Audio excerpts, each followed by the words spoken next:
What's going on, guys? Welcome back to LOI Fan TV, and it's that time of year where I make a right show of myself. We will no doubt be looking back on this video at the end of the season and laughing at these terrible takes. But yeah, listen, we do it every year, so we'll keep the tradition going. I think last year I got 2 predictions correct, exactly correct, in the league table for 2021, so let's see if we can improve on that for 2022. If you guys do go on to enjoy the video, please drop a like on it down below. It is much appreciated. Can we hit 50 likes? That would be superb. And please do subscribe if you haven't done so already. We're trying to hit that 3k mark as soon as we can.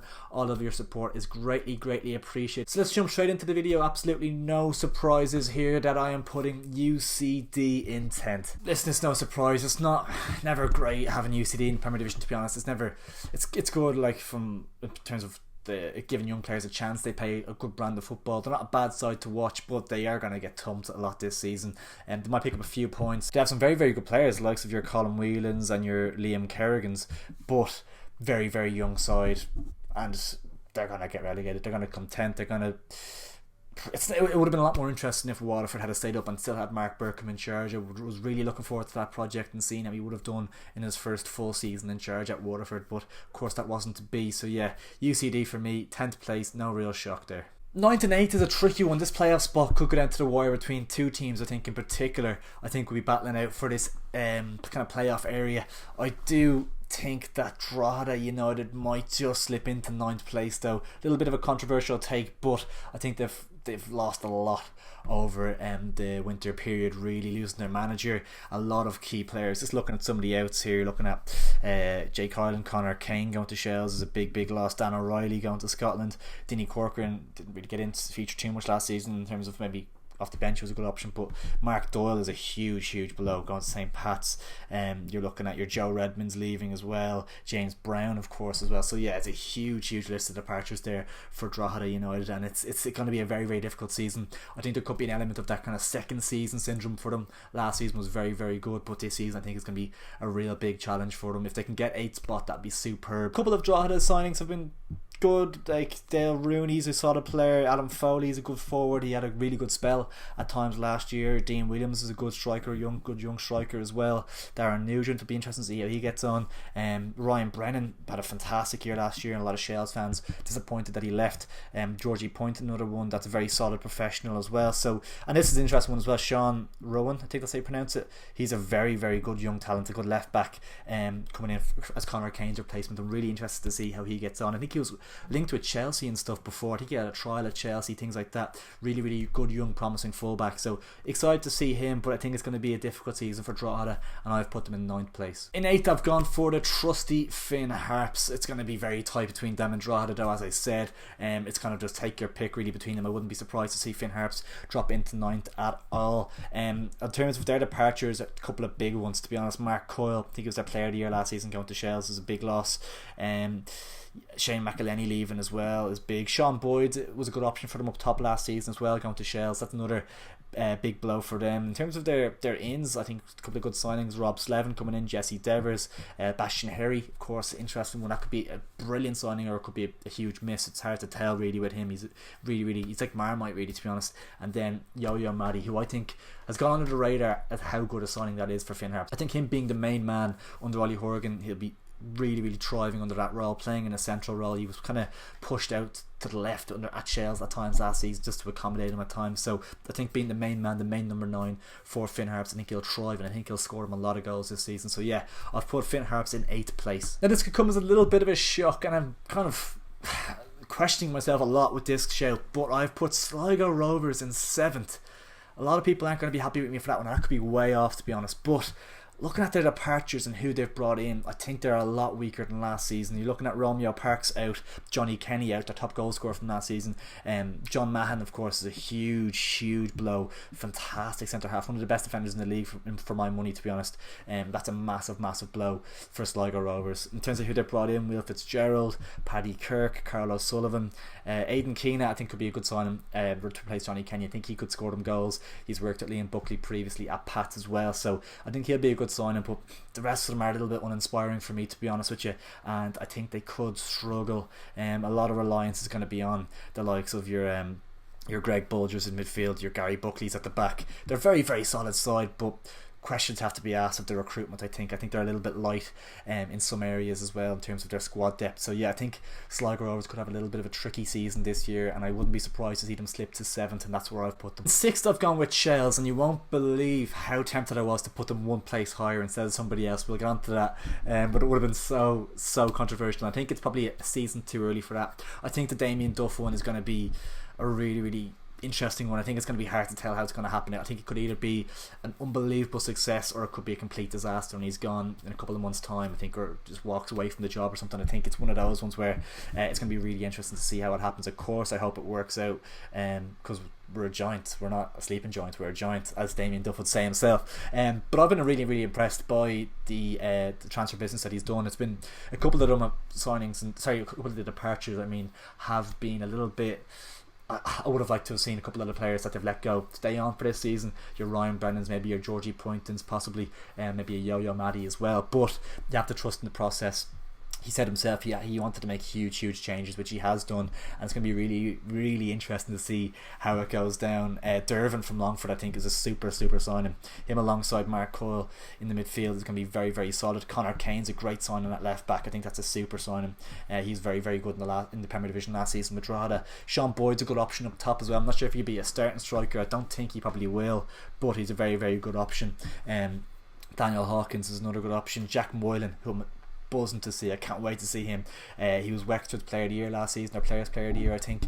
Joined on loan from Bohemians. I'm surprised he actually didn't stay on with Bohemians, especially with Ross Tierney leaving. I think nearly a ready-made replacement for Ross Tierney and Jack Moylan. I'm delighted that Shells have got hold of him. I think 20 years of age, a great age to come into the side, bring a lot of energy to the team. I think he's a super talent. 7 goals and 14 last season for Wexford in the First Division. I think he has all the tools to go to be a top Premier Division player this season. Aaron O'Driscoll as well. We touched him briefly in the transfer news video I did a couple of videos back, and we discussed Kieran Burke's thoughts on him. Kieran Burke, a big Longford Town supporter, and he said that this defender has all it takes to be a top 3 defender in the Premier Division. So really excited to get him in from Mansfield Town.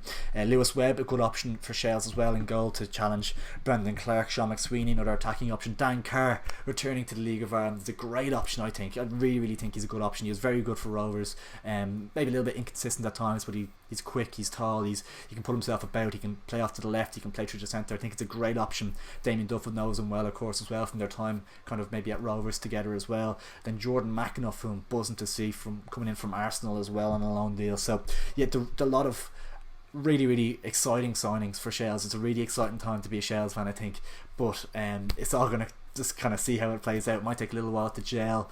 A lot of new signings, but apparently they've looked good in pre-season whenever I've seen them as well. So yeah, I'm excited for this season. I think 6th will be a fantastic campaign for Shells, maybe a cup run in there as well, but I think yeah, it's just about kind of steadying the ship a little bit and ensuring that they aren't sucked into any sort of a relegation battle. But yeah, I think Damien Duff's Shells will finish 6th this season. In 5th I have gone for Bohemians, and you won't believe how tempted I was to put Bows in 6th and Shells in 5th, but that's probably maybe a little step too far just for this campaign. But looking at Bowes' teams, kind of their transfer business, I think compared from last season to this year, I think they are a weaker side all over the park. I think Georgie Kelly will start up there, Ryan Cassidy coming in for him. They still have Promise on his chair, of course, but I think Georgie Kelly, you're not going to replace that goal tally. I don't think. I think Ryan Cassidy, it's you never know. That's the thing with Bowes as well. A lot of loan deals, some could be hits, some could be misses. It's hard to know. So until we see a couple of games from Bowes, it's hard to get a real tell for where they're going to finish. But they finished 5th last year. Their team's weaker. I don't see them finishing anywhere higher than 5th this year. Not a hope for me. So I have them in 5th this season. I think they could slip to 6th. Like it's possible. It's definitely possible. Sligo and Shells behind them. You could make a case for them finishing ahead of them. I think the 3 behind the striker for Bowes is probably the strongest area of their team. You're looking at the Catole of Liam Burt, Ali Coote, bringing in Chris Twardick, bringing in Junior from Dundalk as well, who's a decent option. I wasn't impressed with Junior at all last season, to be honest, but under Keith Long he could get a new lease of life. So a couple of other signings, your Grant Thorntons, your JJ McKiernans coming in, Max Murphy coming in, Ty Ryan, Jordan Doherty. I think they signed Sam Packham as well today, as I'm recording this, from Brighton and Hove Albion. So a couple of players that I'm not overly aware of with the loans and stuff, so it'd be interesting to see how they do. Jordan Flores is an interesting one as well. It's a real standout signing, of course, with his goals at Dundalk and the Puskas goal and everything. He has a great left foot, but he wasn't really starting games for Dundalk, and I don't think he's a good replacement for Keith Buckley. I think he's a different type of player to Keith Buckley. I think Keith Buckley's departure is huge. I think he's the whole heartbeat of their team. He was there for years. In the dressing room even, he was a massive character, along with your Rob Cornwalls, your Keith Wards. Massive characters in the dressing room. I think it's going to be really hard to replace those players, and Keith Long likes having those kind of players in the dressing room that he can rely on and stuff. So yeah, I think if you look at the departures for Bows, Ross Tierney of course as well, like these players are nearly impossible to replace, but we say that year on year at Bows, and Keith Long always seems to get a decent side together, so you have to kind of, if you're a Bows fan, you have to keep the faith to them, and they have signed some good players, but I am worried about them, and they are definitely weaker than last season for my money, so I have them no higher than last year. I've put them in 5th. In 4th, I have gone for Dundalk. Stephen O'Donnell, of course, coming into the Dundalk job, and it's going to be really interesting to see how he does there. Brought a lot of players from St. Pat's with him, a very controversial exit from St. Pat's after winning the FAI Cup. He brought Sam Bone, John Mountney and Robbie Benson, of course, with him from St. Patrick's Athletic. So 3 solid players that were a big part of his team last year, 3 players he knows well and can trust coming with him to Dundalk. But Dundalk looked a bit like they need time to gel against Drogheda last week. They looked like they were a little bit off the pace at times and stuff, so interesting. It's going to be interesting. Keith Ward's a good sign, and I think he's a good player for the dressing room. I don't think he'll probably start, but he'd be a good option. John Martin's a good option as well. Another few loans coming in that I'm not overly aware of how good, the likes of Lewis McCarry, Stephen Bradley, Mark Conley, Dan Williams, Joe Adams, these types of players I'm not 100% sure on how good they're going to be, so that'll be interesting. But they have some big departures. Your Michael Duffy's, your Patrick McElhenney's, Daniel Cleary, Sean Murray, Cameron Dummigan, big players from last season and for the last few seasons as well, and it's going to be tough to replace them. I think they needed to refresh the place though a bit. I think it went stale, didn't it, last season and the season before that a bit as well. I think it had gone stale at Dundalk, and they need to kind of freshen the whole place up a bit. So I think they needed to get rid of a few of the players. I think Michael Duffy needed a move to kind of get back to his best.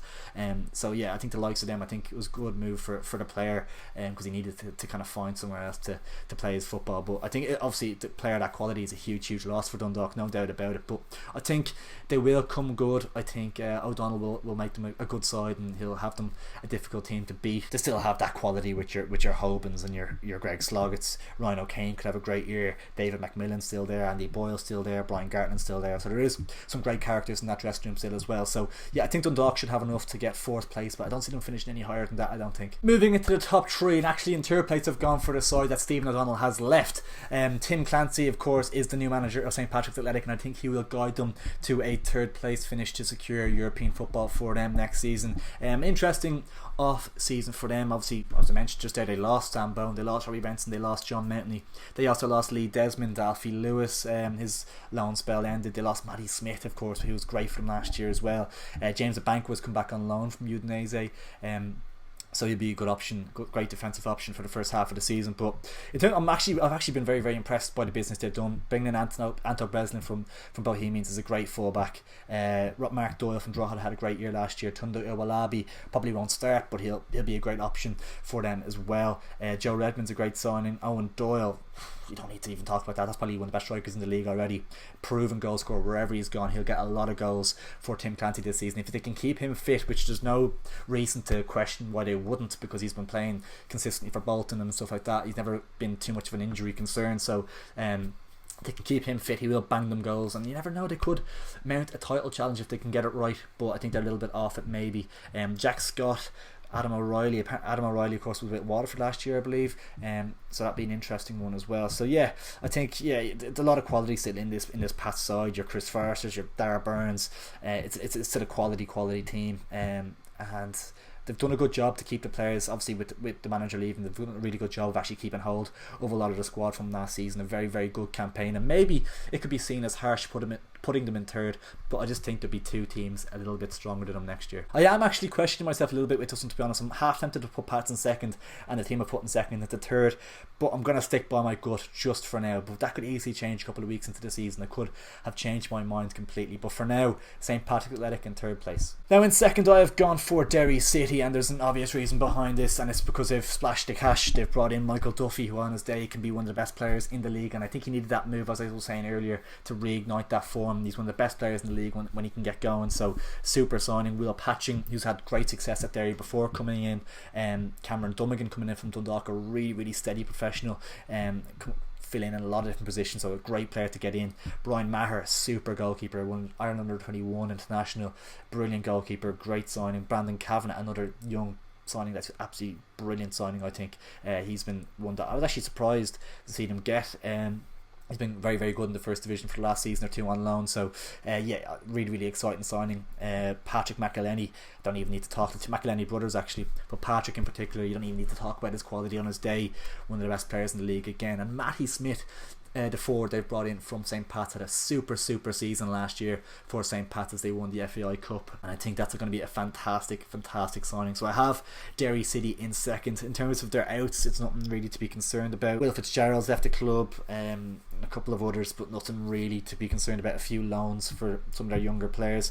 They've also re-signed a lot of quality as well from last year. So yeah, I think Derry City will be very strong this year, and they're going to be very difficult to beat. It's going to be a nasty away trip to Derry this season. I think Rory Higgins was super with them last year as well, and he'll have more time over pre-season with his first full season in charge. He'll make Derry City a very strong side, and I think they will challenge for the title this year, but I think they will fall short. I'm really torn between Derry and St. Pat's for that second spot, but I'm just going for Derry City. And finally, no big shock here, but I'm going for Shamrock Rovers to win the league title again. Of course, who else? I just think they're too strong. I think there's such a set squad there. They didn't need to bring in too much quality, but they brought in two top players, Jack Byrne and Andy Lyons, and that's all they needed to do. They let in terms of the departures, there's nothing major. A couple of young players going out on loan and a few leaving the club and stuff as well, but Jack Byrne coming in, best player in the league really, isn't he, to be honest, and could get back to that form that made him an Ireland international, to be honest. He's too good for the League of Ireland. Like he should be playing in the Championship. If he was really at his full potential, he could be playing in the Championship, I think, easily enough. Andy Lyons as well, with Ronan Finn kind of getting into that age where he's 33, 34, isn't he? Joey O'Brien leaving the club. I think Andy Lyons is a super signing coming in, and I think it's kind of like that blend of be able to learn a lot from Ronan Finn. He might not start every game, but coming in and learn from the likes of them, it's going to be so good for his career. If you ignore all the controversy around the move, it's a very good move for his career, I think, and he's going to learn a lot there as a young wing back. I think it's going to be a different role from this year. I'm not sure how he's going to adapt to that. It might take a little while for him to adapt to that back five, but I think he will eventually adapt to it, and he'll be a very good signing. He's no doubt very talented, brings a lot of quality to the Shamrock Rovers squad. So yeah, Jack Byrne and Andy Lyons, two super signings to what was already a very set squad. Didn't need an awful lot of quality. If they hadn't signed anyone, you probably nearly still tipped them to win the league. Probably the only team that's had that lack of transition nearly. They haven't really had to bring anybody in. They've not lost many. I don't think they've lost, as I said, they've not really lost anyone of note. So yeah, I think it's just a case of more the same for Rovers. They've done an incredible job of building that squad, and they're so strong, and it's going to take a lot to knock them off that perch in the years to come, I think. Let me know what you thought my predictions down in the comments below, guys, and if you did enjoy the video, please do drop a like on it down below. It is much appreciated. If you can hit that 50 like mark that I set at the start of the video, that would be superb. And if you haven't already, please do subscribe. We're trying to hit that 3k mark. We want to do it as soon as we can. All your support is so appreciated. So thank you so much for watching, and I'll catch you in a bit.